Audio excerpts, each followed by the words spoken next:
Welcome back to One Piece Explained. Chapter 1106 more than delivered on last week's cliffhanger, and in this breakdown, I'll be talking about what Dory and Brogy's arrival at Egghead will mean for the larger story, how Bonney's authority over the Pacifista makes her one of the biggest threats in the world of One Piece, all of the insane connections between the giants of Elbaf and the Sun God, and much, much more. But before that, you probably noticed this video is a bit different from my usual breakdown format. Now, over the last few months, I've been wanting to make more of an effort to avoid potential copyright strikes, and as such, in the coming weeks, I'll be experimenting with different video formats to see what I'm most comfortable with when it comes to these videos. But fear not, the content of the videos won't necessarily change. I'll still be doing my best to provide information and analysis with each chapter. There just won't be constant manga panels on screen. Thank you so much for all of your support, and I hope you can bear with me while I figure out the best way to do these videos from here on out.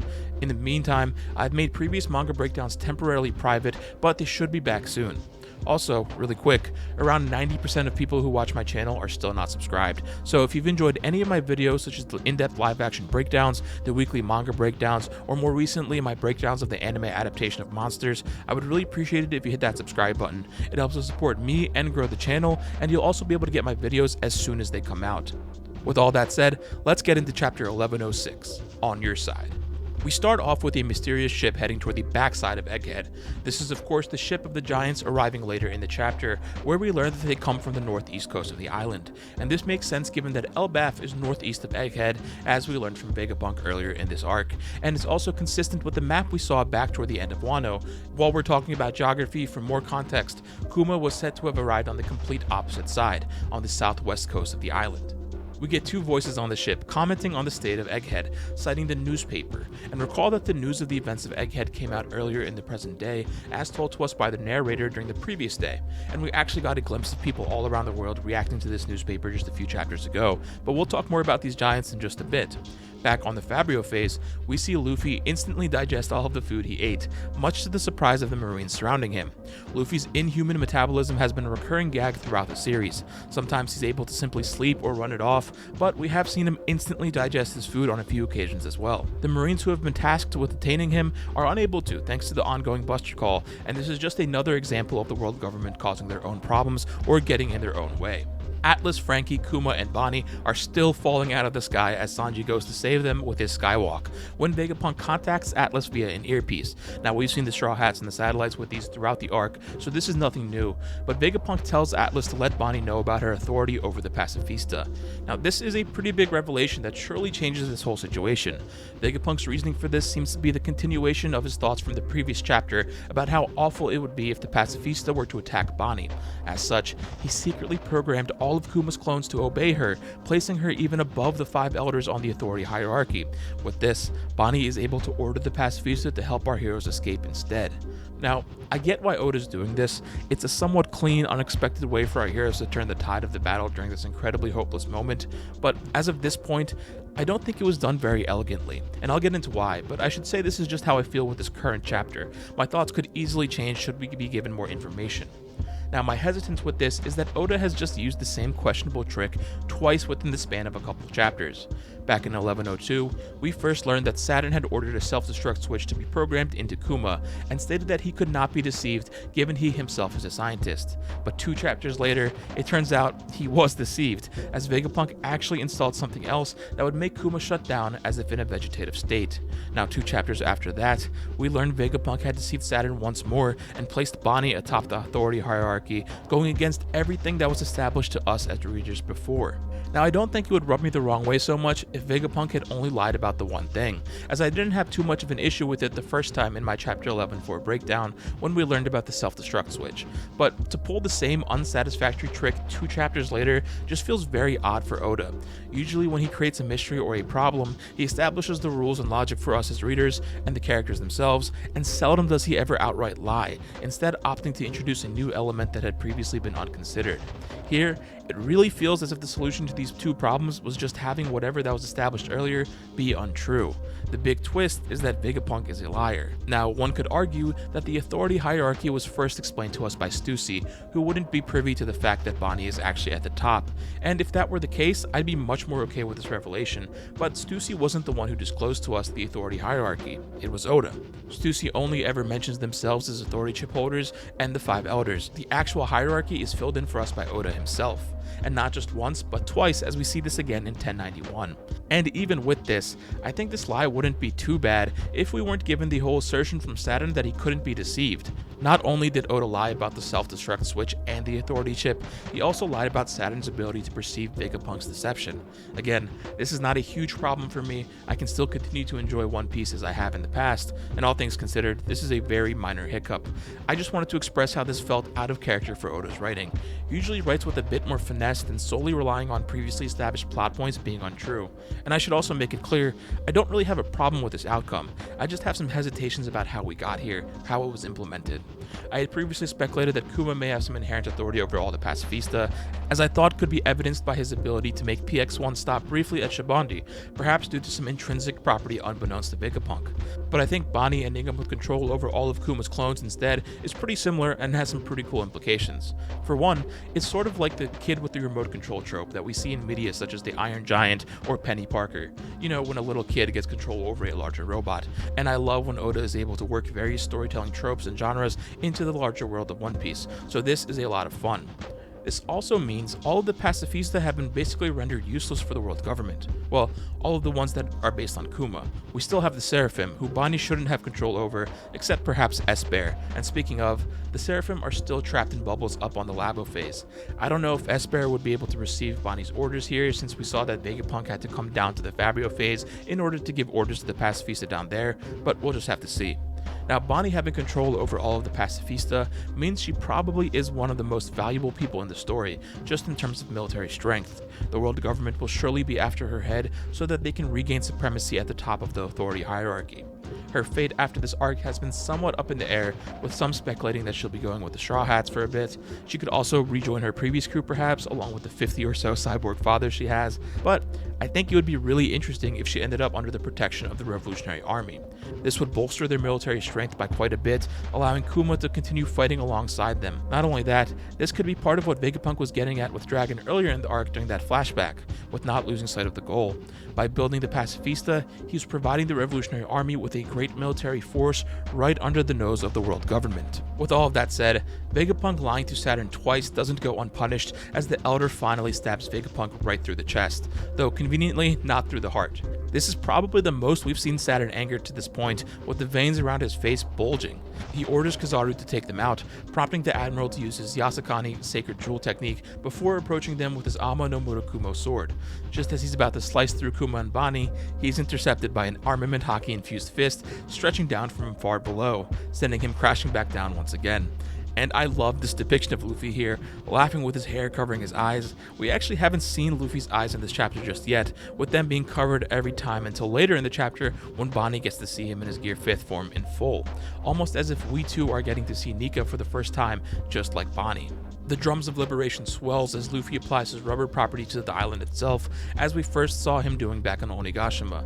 This allows Sanji, Frankie, Atlas, Kuma, and Bonney to simply bounce onto the ground without any injury. Though I have to wonder, why did nobody use their Dom shoes to save themselves? We've seen these can be used for hovering or even flying, so there really shouldn't have been any threat at all. Everyone there besides Kuma has them on. But I had speculated in a previous breakdown if Saturn's ability to prevent them from moving earlier was perhaps some greater control over the Dom shoes that we weren't aware of, as we had seen them used to prevent the Straw Hats from moving before, so maybe the Dom shoes features are simply disabled here. We briefly cut back over to the Iron Giant, who seems to have started moving as evidenced by the motion lines coming from its body. We last saw it in 1092 when Luffy used Gear 5th for the first time against Kizaru. It would seem the drums of liberation are what's allowing it to move once again, so hopefully it comes into play sooner than later. Bonney reunites with Vegapunk, who seems to still be alive for the time being, and she begins to realize what's going on as she thinks back to her memories of her father telling her about Nika. While she hadn't made the connections yet earlier against Saturn, she's finally realizing now that Luffy has the powers of the sun god Nika, just as Kuma has suspected years ago. While this is a huge moment for both Kuma and Bonney after all of these years, we cut back to another huge event as a giant ship looms over the Marine fleet on the northeastern coast. Now, to many people's surprise, the people that sank the Marine ship in the previous chapter was none other than Dory and Brogy, the captains of the giant pirate crew. After all of the debates over the past week about whether it was the Blackbeard Pirates, the Straw Hat Grand Fleet, the Revolutionaries, or some other third party, it feels pretty good that Oda is still able to get away with such a satisfying twist. Really quick, if you will, let's get into a brief history of the giant pirate crew. This band of pirates terrorized the seas for hundreds of years, originally being led by Jarl and Jorl. After a certain point, they seemingly retired, giving command of the crew over to Dory and Brogey. Under their helm, the crew terrorized the world at large, and the two captains racked up bounties of 100 million berry each. About 102 years ago, when celebrating at the island of Little Garden, the two captains got into an argument over who hunted the bigger game. They then sent away their crew and engaged in a duel on the island that would result in a draw for the next century or so. Because of this, in the eyes of the world, they had vanished, with some even presuming them dead, as we saw here in this chapter. A few years later, some of the giant pirates ended up captured by the Marines and set for execution before being saved by Carmel.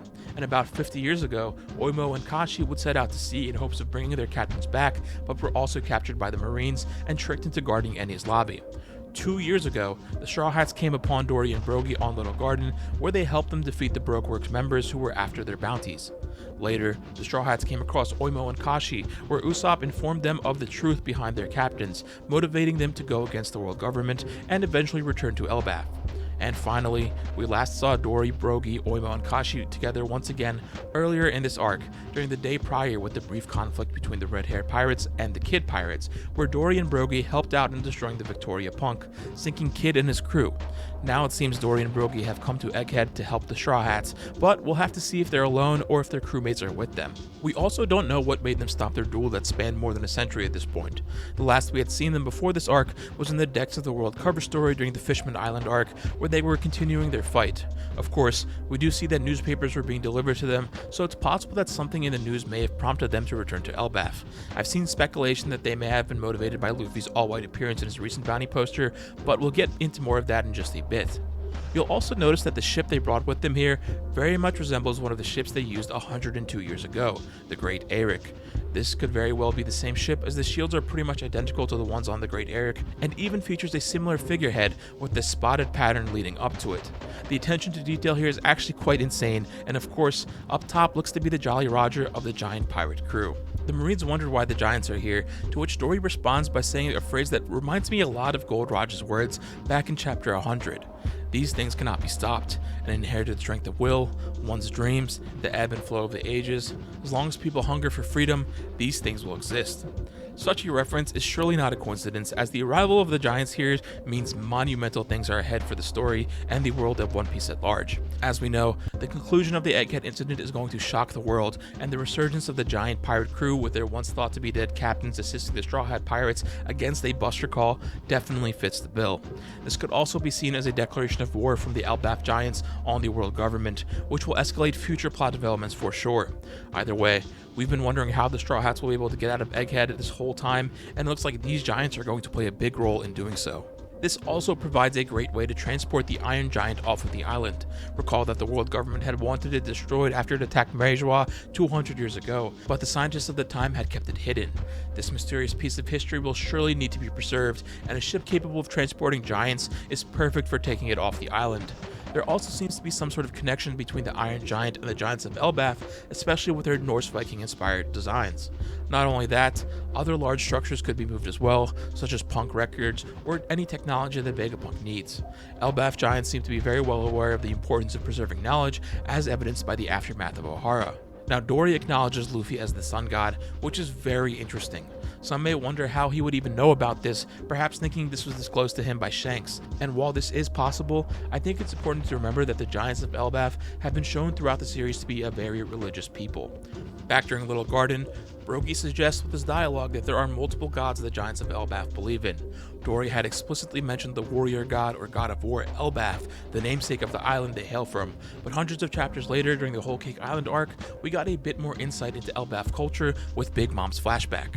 There, we learned that the Giants of Elbaf also practiced sun worship, as they were grateful to the sun for the births of Prince Loki, as well as the future new giant pirates, Roto and Goldberg. In their worship, they also performed a yearly fast, with their winter solstice festival, where they celebrated the death and rebirth of the sun.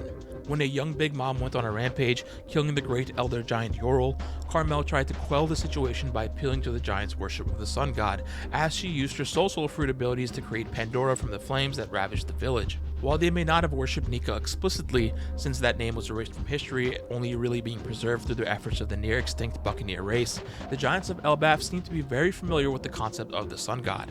If the Giants of Elbaf were not historically privy to the context of what Luffy's appearance meant for them, then they could have made the realization in the past few decades. Recall that Vegapunk had only recently made the connection between the existing records of Nika the Sun God and Luffy's all-white appearance. Given that Vegapunk acquired the knowledge of many of the world's mysteries thanks to the efforts of the Giants who preserved the knowledge of Ohara and took them back to Elbaf, it's not unreasonable to think that many of the Giants of Elbaf also became privy to the surviving records of Nika. This, along with Morgan's printing Luffy's wanted poster with his all-white appearance, could have allowed the Giants of Elbaf to make the connection in the recent years that Straw Hat Luffy was the Sun God. And if you hadn't realized, the very Giants who went to Ohara 22 years ago to preserve the knowledge were Hiruden, Goldberg, and Gerd, who are all part of the new giant pirates under the Straw Hat Grand Fleet.